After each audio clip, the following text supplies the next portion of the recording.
Welcome to my channel. Did you know that sometimes your body speaks louder than your words? Imagine you are speaking English, but your hands, eyes, and posture are telling a different story. People understand your confidence even before you say a single word. Today, we are going to unlock the secret language of the body. This is not just English learning. This is learning how to speak with power, even in silence.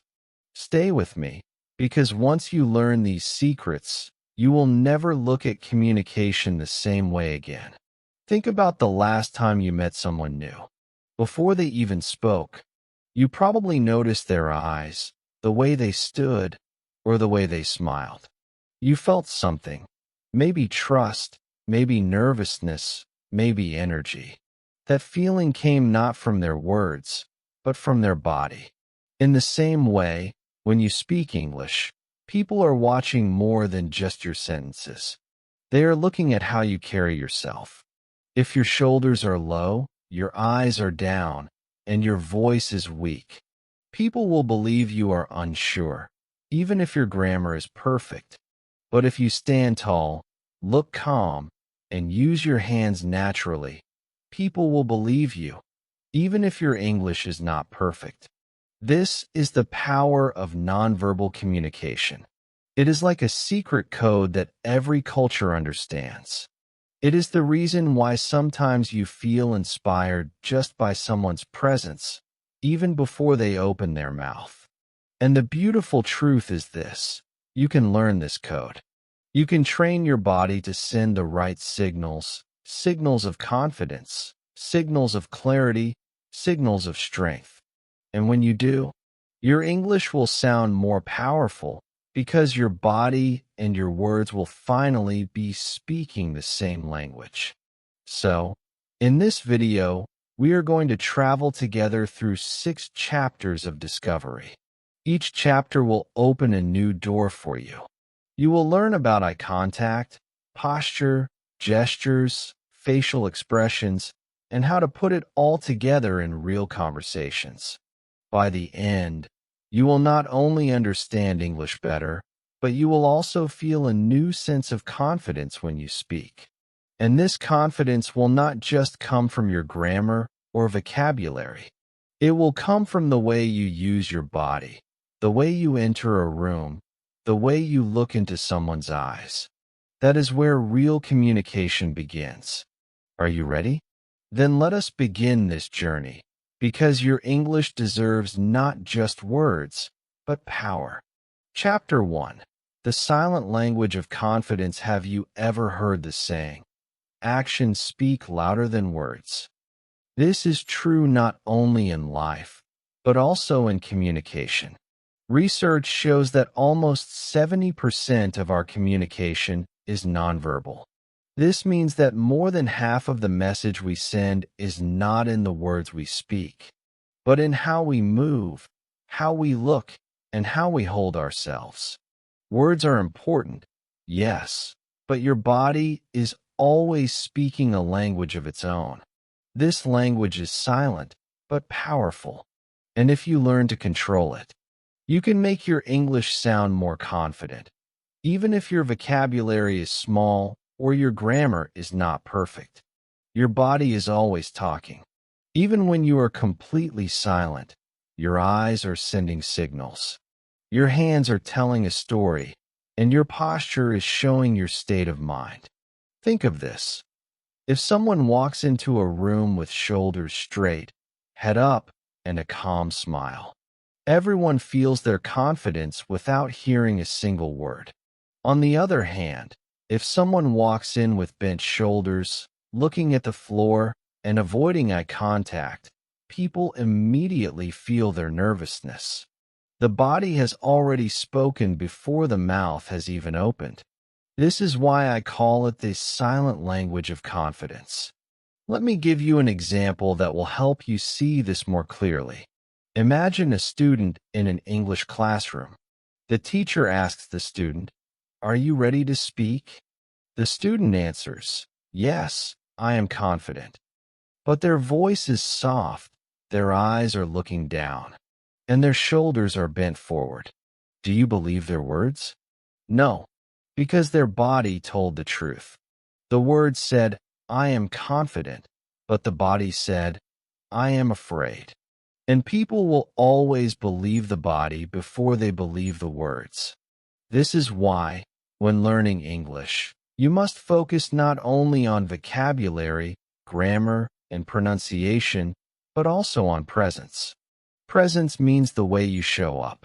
It is the first impression you give, even before you speak. Confidence in English starts not with words, but with presence.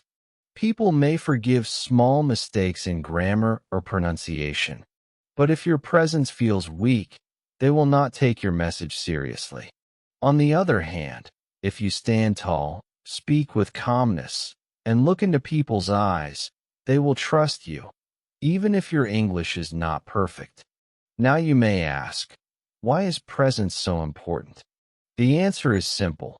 People are emotional before they are logical. Before they listen to your words, they feel your energy. And that energy comes from your body language. For example, if you are giving a small presentation in English and you walk up to the front with slow, nervous steps, your body is telling the audience, I am not ready. But if you walk calmly, stand tall, and take a deep breath before speaking, your body is telling the audience, I belong here. I am ready. This silent message can change the way people listen to you. Think about great leaders, teachers, or speakers you admire. Many times, it is not only their words that inspire you. It is the way they stand, the way they use their hands, the way their voice fills the room, and the calm confidence in their eyes. You may not remember every word they said, but you remember how they made you feel. That feeling comes from their silent language. And the good news is that this language can be learned. You can train yourself to use it. Let us try a small experiment right now. Sit the way you normally sit. Maybe you are sitting casually, maybe even a little slouched. Now, adjust yourself. Sit up straight. Pull your shoulders back. Lift your chin slightly, and place your feet firmly on the ground. Take a deep breath. Do you feel the difference? You have not spoken a single word, but your body has already started to send a stronger message. This is the silent language of confidence. Another way to see this is through everyday situations. Imagine two people asking for directions in English. The first person speaks correctly, but their voice is shaky, their hands are stiff, and they avoid looking at the listener. The second person makes small grammar mistakes, but they smile, keep steady eye contact, and use their hands naturally to explain. Who do you think gets listened to more kindly? Of course, the second person. Because confidence is not perfection. Confidence is trust. Trust in yourself. Trust in your message. And that trust comes through your body first. So, as you continue to learn English, remind yourself, it is not only about what you say, but also about how you say it. Every time you speak, your body and your words must match. If your words say, I can do this, but your body says, I am afraid, people will believe your body. But if your body stands strong and calm, people will forgive your mistakes and focus on your message. The silent language of confidence is not about being loud or pretending to be someone you are not. It is about alignment. It is about making sure your body and your words tell the same story. When your words and your body work together, people feel your message deeply. And this is the secret. Even if your English is simple, if your presence is strong, people will listen. In the next chapters, we will go deeper into the specific signals of this silent language. The eyes, the posture, the gestures, and the face. Each one is like a tool you can use to make your English more powerful. But remember, it all starts here, with the understanding that your body is always speaking, and that true confidence begins before the first word leaves your mouth. Chapter 2. The power of eye contact when you meet someone for the first time. What is the very first thing you notice? Before you hear their voice, before you listen to their words, you see their eyes. The eyes are the doorway to confidence. In fact, eye contact is the very first signal people use to decide if you are strong, trustworthy, or nervous. This is why eye contact is called the window of the soul. And when it comes to speaking English, your eyes often speak louder than your grammar or your vocabulary. Think about this. Have you ever tried speaking English, but found yourself looking at the floor, the ceiling, or your hands instead of the person in front of you? You might have thought, if I don't look at them, maybe they won't notice my mistakes. But here's the truth. When you avoid eye contact, people don't think you are protecting yourself. They think you are unsure, nervous, or even untrustworthy. On the other hand, if you look into their eyes calmly, even if you make grammar mistakes, people still feel you are confident and honest. Your words may not be perfect, but your presence feels strong. Let's create a clear picture to see this in action. Imagine a student giving a small presentation in class. The student says, "Today I will talk about my favorite book," but their eyes are glued to the paper, never meeting the audience. Even if the sentences are correct, the audience feels bored, disconnected, and unsure if the student really believes in their own words. Now imagine another student saying the same sentence. "Today I will talk about my favorite book." But this time, the student looks up, makes eye contact with classmates for a few seconds, then continues. Suddenly, the same words feel alive. The audience feels included, respected, and connected. The only difference is the eyes. Eye contact shows that you are present in the conversation. It shows you are not hiding, not running away, and not doubting yourself. In English communication, this matters even more because sometimes your words will not be perfect, but your eyes can tell people, "I believe in what I'm saying. I want to connect with you." This is why eye contact is the very first step to building confidence in English. Now, how do you actually practice it? Some learners think they must stare at people to show confidence, but this is not true. Staring feels uncomfortable and even unfriendly.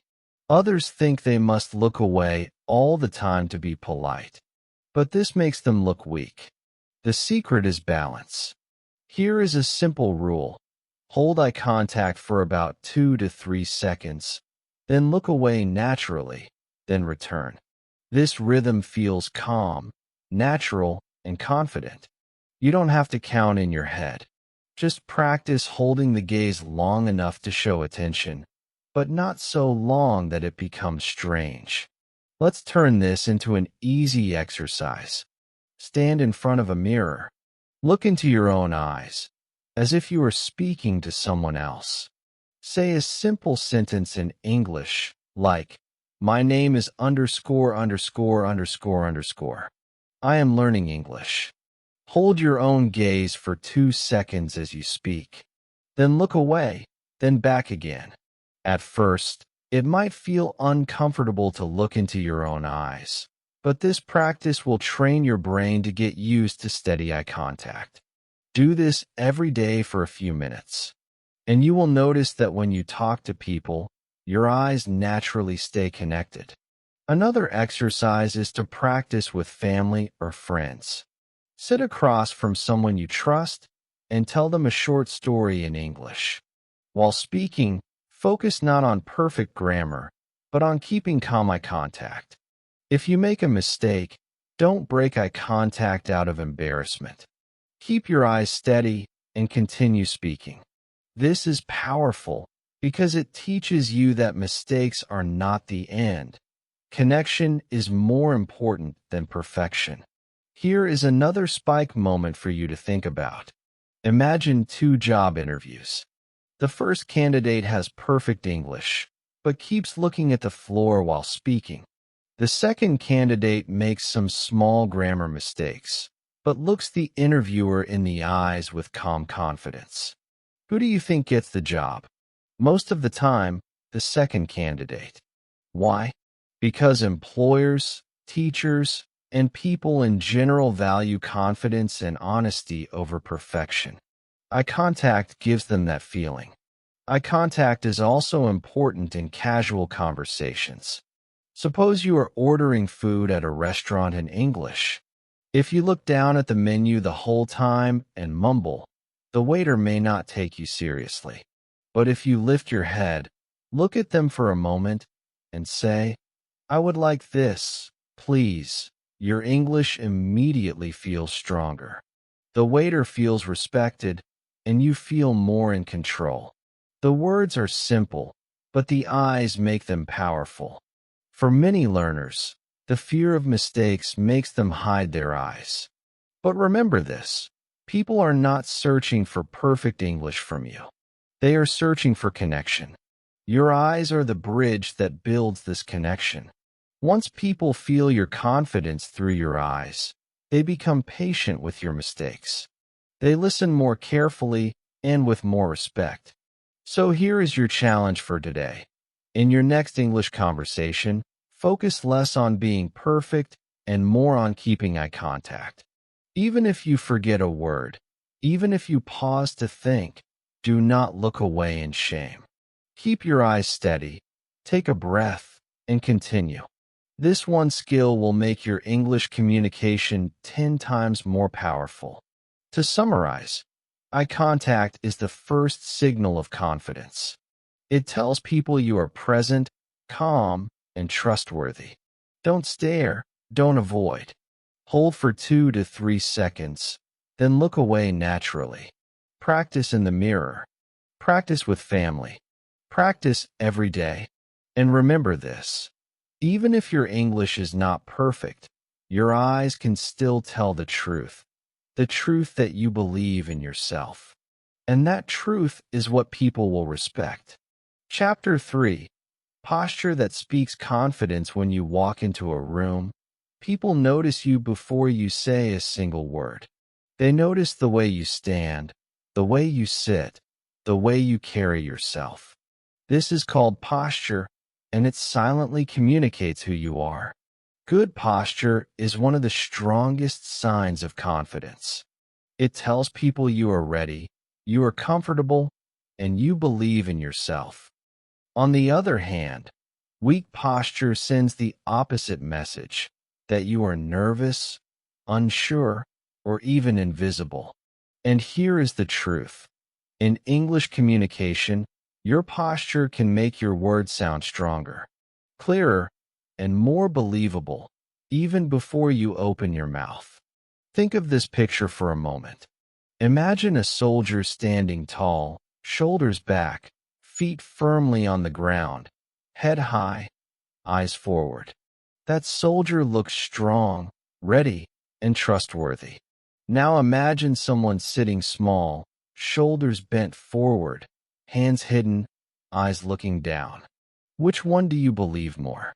Which one would you listen to more carefully? Of course, the soldier. That is the power of posture. People don't need to hear your words to decide if they will respect you. They feel it from the way you hold your body. So what does confident posture look like in daily English communication? It is very simple. Stand tall. Keep your shoulders open and relaxed, not tight. Keep your body balanced, not leaning too much on one side. Lift your head so your chin is slightly up, not down. Keep your feet grounded, not tapping nervously. This kind of posture tells people, I am here. I am present. I believe in myself. And when you speak English from this posture, your voice becomes stronger. It projects better, it carries more power, and people feel you more deeply. Let's test this idea together. Sit or stand right now in a slouch position. Let your shoulders drop forward, bend your neck, and look down. Now, try to say a simple English sentence, like, I am learning English every day. How does your voice sound? Weak, soft, maybe even a little shaky. Now, sit or stand tall. Open your shoulders. Lift your chin slightly, and say the same sentence again. I am learning English every day. Can you feel the difference? Your voice immediately becomes clearer and more powerful. This is because your lungs and throat have more space when your posture is open. Posture is not only about appearance, it is also about sound. This is especially important in situations like presentations, interviews, or group discussions. If you stand tall with balanced posture, your English automatically feels more professional. Even if you make small mistakes, people will respect you more. Why? Because your body tells them you're serious. But if you sit or stand with weak posture, even perfect English can feel unconvincing. This is why I say, your grammar is important, but your posture is the foundation. Let's look at another example. Imagine two students are asked to introduce themselves in English. The first student says, Hello, my name is Sarah. I am from Pakistan. I am happy to be here. The words are correct, but Sarah's shoulders are bent. Her head is down, and her voice is soft. The second student says the same words. Hello, my name is Sarah. I am from Pakistan. I am happy to be here. But this time, she stands tall, shoulders open, eyes looking forward, voice clear. Who do you think the class respects more? Both said the same words, but one posture made the English powerful, the other made it weak. The good news is that posture can be trained. It is like a habit. At first, you may have to remind yourself to stand tall and open, but with practice, it will become natural. Here is a simple tip you can try every day. Practice walking into a room as if you belong there, even before you speak. Imagine you are entering a classroom, an office, or even your own home. As you walk, keep your shoulders back, head up, and step steady. Breathe calmly. Don't rush. Just by walking in this way, you tell yourself and others, I deserve to be here. And once you believe it, your English will follow with confidence. Another helpful exercise is to practice in front of a mirror. Stand in your normal posture and notice how you look. Do you appear small, nervous, or unsure? Then adjust yourself. Pull your shoulders back, open your chest, lift your chin slightly, and ground your feet. Look at yourself again. Which version of you looks more confident? This visual feedback is powerful because it shows you the difference between how you feel inside and how you appear outside. The goal is to make both match, to feel strong inside and show it outside. Posture also affects how people respond to you. When you stand tall and balanced, people are more likely to listen carefully, respect your space, and engage with you. When you appear closed or weak, people may ignore you or interrupt you. This means your posture not only changes how you feel, but also changes how others treat you. And in English communication, this is very important. People will give you more time and patience if they sense your confidence through posture. Remember, confident posture does not mean stiff posture. You don't need to stand like a robot or sit like a statue. Relax your body, but keep it open. Think of a tree, strong and grounded, but also flexible and alive. That is how your posture should feel. When you combine strength with relaxation, people feel calm around you. They want to listen to you. They trust you. So, here is your practice challenge. Tomorrow, when you enter a classroom, an office, or even a simple shop, pay attention to your posture. Walk in as if you belong there. Stand or sit with your body open and balanced. Even if you don't say a word, notice how people react to you. Then, when you do speak English, feel how your voice changes with your posture. Do this again and again until it becomes natural. In the end, posture is the silent partner of your words. It gives your English strength, clarity, and presence. People may forget your exact sentences, but they will remember the way you stood, the way you carried yourself, and the way your presence made them feel. So stand tall, open your shoulders, balance your body, and walk into every room like you belong there. Because you do chapter 4, gestures that support your words. Have you ever noticed how some people can say very simple things, but they sound powerful and full of energy? And others can say the exact same words, but they feel flat and boring? The difference is often in the hands. Gestures, the way we move our hands while speaking, are like invisible tools that make our words clearer, stronger, and easier to understand. When you use gestures naturally, your English communication becomes more alive. Your words are no longer just sounds. They become a picture, a feeling, a message that people can truly believe. Think about this.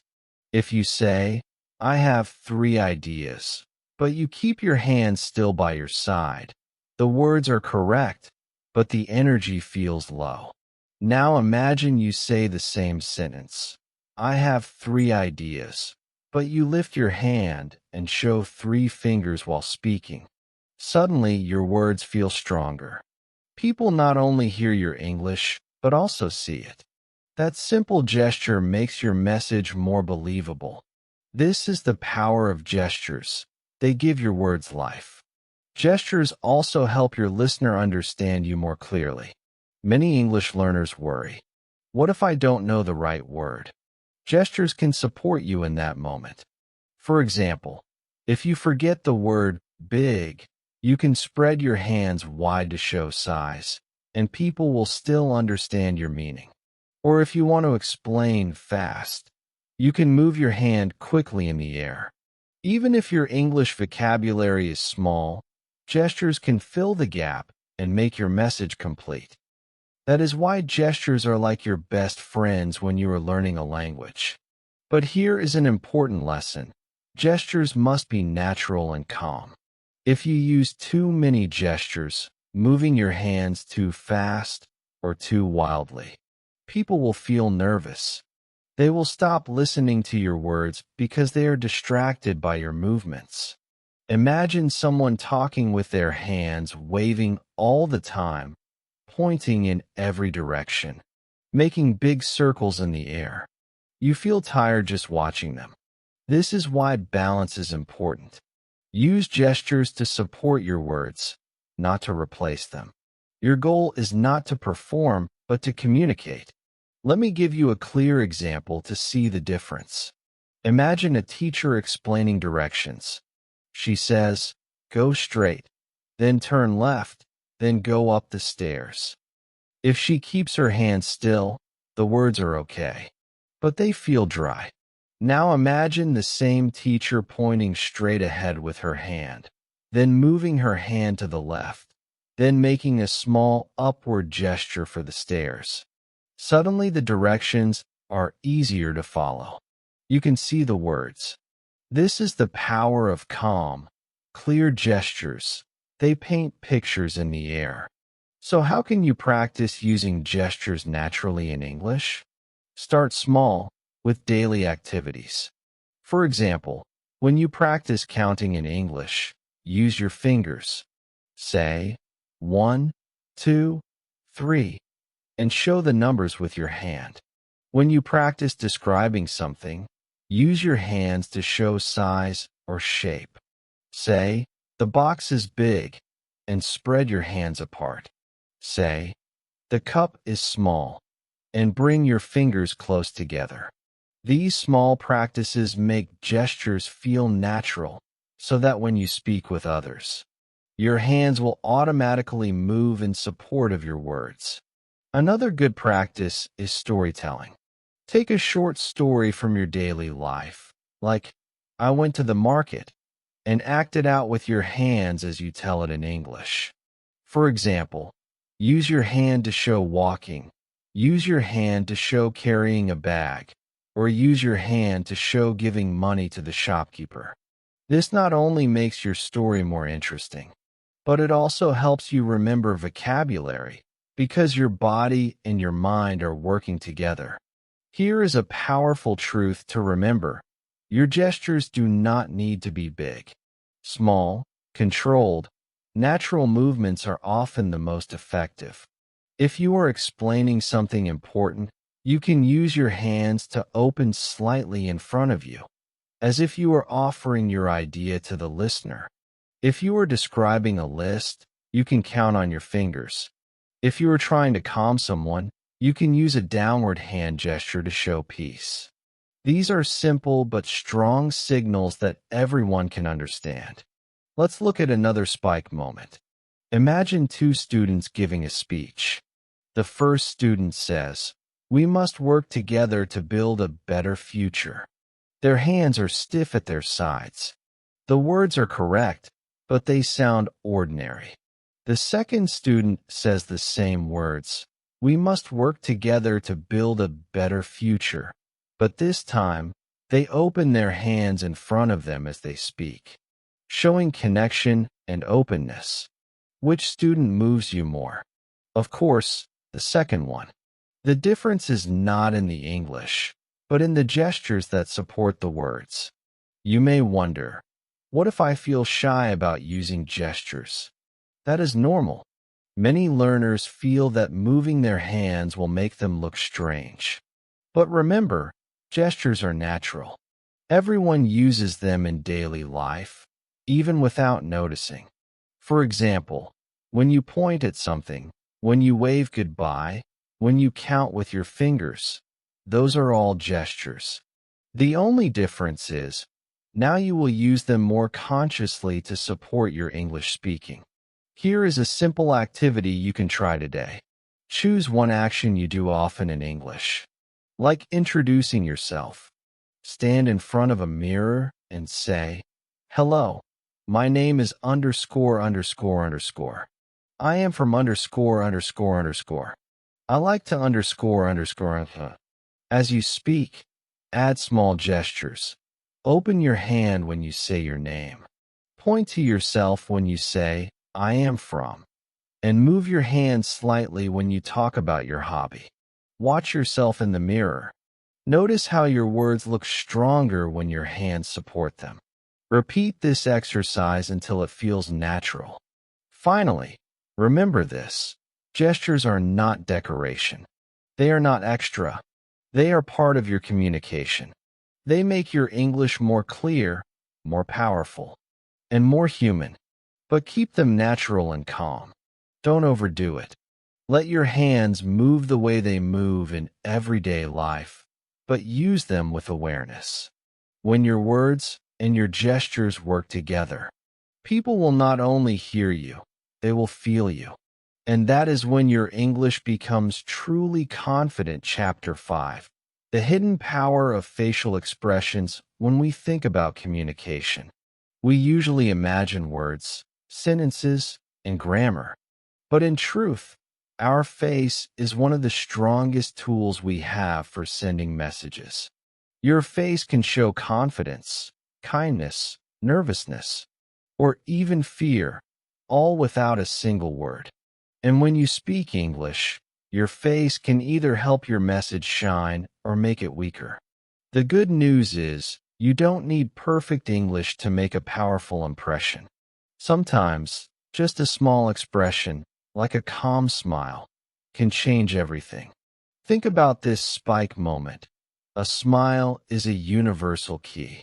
Even if your English is broken, a smile makes people trust you. Imagine you are traveling in another country and you want to ask someone for help. You walk up to them, and your English is simple. "Please, where bus?" If you say these words with a nervous, tight face, maybe even biting your lip, the listener might feel confused or uncomfortable. But if you say the same words with a warm smile, the person will almost always respond kindly and try to help you. The words are the same, but the face changes the whole experience. That is the hidden power of facial expressions. Your face tells people how you feel, often more loudly than your words. If you frown, people think you are angry or stressed. If you bite your lips or look too tense, people think you are nervous. If you raise your eyebrows too much, people may feel you are surprised or unsure. On the other hand, if you keep your face relaxed, if you show a natural smile, if your eyes stay soft, people feel calm around you. They want to listen to you. They want to connect with you. This is why learning to control and relax your facial expressions is a secret skill for confident English communication. Let's look at an example in the classroom. Imagine a student answering a teacher's question in English. The student's answer is correct, but their eyebrows are furrowed, their lips are pressed tight, and they look worried. The teacher feels that the student is unsure, even though the words are right. Now imagine another student who makes a small grammar mistake, but answers with a relaxed face and a small smile. The teacher feels more confident in that student. Why? Because the face sends a message of confidence, while the words alone do not. So how do you control your facial expressions in English? The first step is awareness. Many learners do not realize that they are frowning, biting their lips, or looking away while speaking. The best way to become aware is to record yourself. Take your phone. Record a short video of yourself speaking English, then watch it back. Don't focus on the words, focus on your face. Do you look nervous? Do you look serious in a way that feels unfriendly? Or do you look calm and open? This practice can be uncomfortable at first, but it is very powerful. When you see your own face, you begin to understand how others see you. The second step is relaxation. Before speaking English, take a deep breath.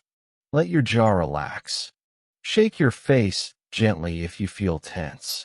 Practice smiling softly, not a fake, forced smile, but a small, natural smile. This will help your muscles relax, and it will also calm your mind. You don't need to smile all the time, of course, but a relaxed face makes your English feel more confident and welcoming. Another simple tip is to practice in front of a mirror. Speak a short introduction, like, "Hello, my name is underscore underscore underscore. I am learning English."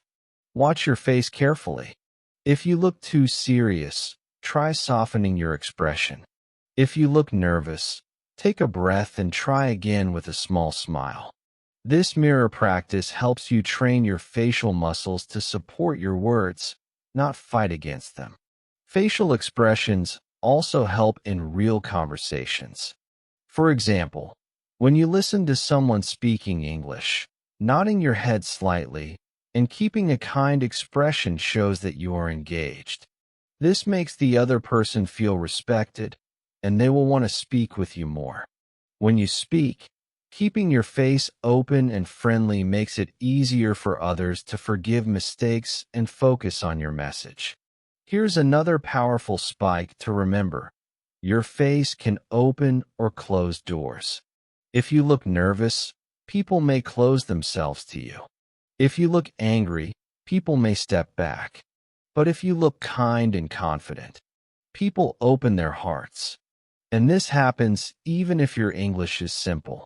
That is why I say, your face is not just decoration. It is one of the most important parts of your English communication. Now let's try a small activity. Stand in front of a mirror. Say the sentence, "I am learning English every day." First, say it with no expression at all. Keep your face blank, eyes tired, lips pressed. Notice how it feels. Next, Say the same sentence while biting your lip or frowning. It feels nervous, right? Finally, say the same sentence with a calm, relaxed face and a soft smile. Suddenly, the sentence feels more powerful. The words are the same, but the face changes everything. This exercise shows you how much your expressions matter. Some learners worry that smiling too much will make them look less serious. But remember, a smile does not mean you are weak. A smile shows strength, warmth, and control. It says, I am comfortable with myself, and I am open to you. That is why leaders, teachers, and speakers all use smiles at the right moments. It builds trust faster than any grammar lesson. So here is your challenge. In your next English conversation, focus not only on the words you say, but also on your face. Keep it relaxed, avoid biting your lips, and allow a small smile to support your words. If you make a mistake, don't let your face show fear. Instead, smile and keep going. People will remember your confidence, not your mistake. In the end, facial expressions are the hidden power behind your English. They can show confidence, kindness, or nervousness, often more clearly than your sentences. A smile is your universal key. It can open hearts and build trust anywhere in the world. So train your face to be relaxed, open, and natural. Record yourself, watch yourself, practice every day. Because when your words and your expressions match, your English becomes unforgettable. Chapter 6. Putting it all together in real conversations. Now we arrive at the most important part of this journey. We have learned about eye contact, posture, gestures, and facial expressions separately. Each of them is powerful on its own. But real magic happens when you bring them all together in real conversations. Because communication is not about one single thing, it is about the whole picture. When your body language, your face, your eyes, your hands, and your words all work in harmony, you create confidence that people can feel. And this confidence makes your English shine, even if your grammar is not perfect. Let's begin with an example spike. Imagine you are walking into a job interview. The door opens. You take a deep breath. You walk in with your shoulders tall and your body balanced. You make calm eye contact with the interviewer, not too long, not too short. You smile softly, showing warmth and trust. When you sit down, you keep your posture open and confident. As you begin to speak, you use small hand gestures to explain your points, showing numbers, pointing gently to emphasize words, moving your hands in rhythm with your sentences. Your English is simple. You make a few small mistakes, but it doesn't matter, because your body is speaking a strong, confident language. The interviewer feels your energy. They believe you, and they respect you. That is the power of putting it all together. When you communicate this way, something amazing happens. People become patient with your English. Why? Because your nonverbal cues, your body, your eyes, your gestures, make them feel comfortable. They feel that you believe in yourself, so they believe in you too. Think about it. If you speak English perfectly but your body is closed, your eyes are down, and your face looks nervous, people may not trust your words. But if you speak with simple English, while showing confidence through your body language, people will listen carefully. They will wait for you. They will respect you. Now let's break down how to combine these elements step by step. Step 1. Enter with presence. Before you even say a word, your posture introduces you. Stand tall, shoulders relaxed, body open. Walk as if you belong in the room. Remember, confidence begins before speech. Step 2. Connect with the eyes. As you meet people, Hold calm eye contact for 2 to 3 seconds. This shows respect and confidence. Don't stare and don't hide. Just look naturally, then look away. It is like saying silently, I see you, and I am not afraid. Step 3. Use your face wisely. Keep your expression relaxed and open. A small, natural smile is your best friend. It makes people feel safe and comfortable around you. Even if your English is broken, a smile sends the message, I am friendly and I am confident. Step 4. Support with gestures. When you explain something, let your hands move naturally. Show numbers with your fingers. Use your hands to describe directions or size. But don't wave too much. Calm, natural movements add strength to your words without distraction. Step 5. Match it with your words. Your English does not need to be perfect. Speak slowly. Use simple sentences. Pause when needed. The important thing is that your words and your body send the same message. If you say, I am confident, but look nervous, people believe your body. But if you say, I am learning English, with a strong, confident presence, people believe your energy. Let's try another spike moment. Imagine two students giving a short introduction in English. The first student says, My name is Anna. I am from Spain. I study English. But she looks down, speaks in a low voice, and keeps her hands hidden. People feel her lack of confidence. Now the second student says the exact same words. My name is Anna. I am from Spain. I study English. But this time, she stands tall, looks at the audience, smiles, and moves her hands naturally. Suddenly, her words feel powerful. The English is the same. The difference is body language. That is the secret. Now here's a practical exercise for you. Choose a simple introduction, like, Hello, my name is underscore underscore underscore. I am learning English every day. I want to improve my skills. Stand in front of a mirror. First, say it with no attention to your body. Look down, stay still, no smile. Notice how weak it feels. Then, say it again with full presence. Stand tall. Make eye contact with yourself. Smile softly. Use calm hand gestures. Notice how strong it feels. Do this every day until it becomes natural. Because confidence is like a muscle. The more you practice, the stronger it grows. Another way to practice is with friends or family. Ask them to listen to you, not only for your words, but also for your body language. Ask them, do I look confident? Do I look open? Sometimes others can see what you cannot. Their feedback can help you grow. At the end of this chapter, let me remind you of the truth. Confidence is not perfect English. Confidence is believing in yourself while using English. People do not respect you because you speak without mistakes.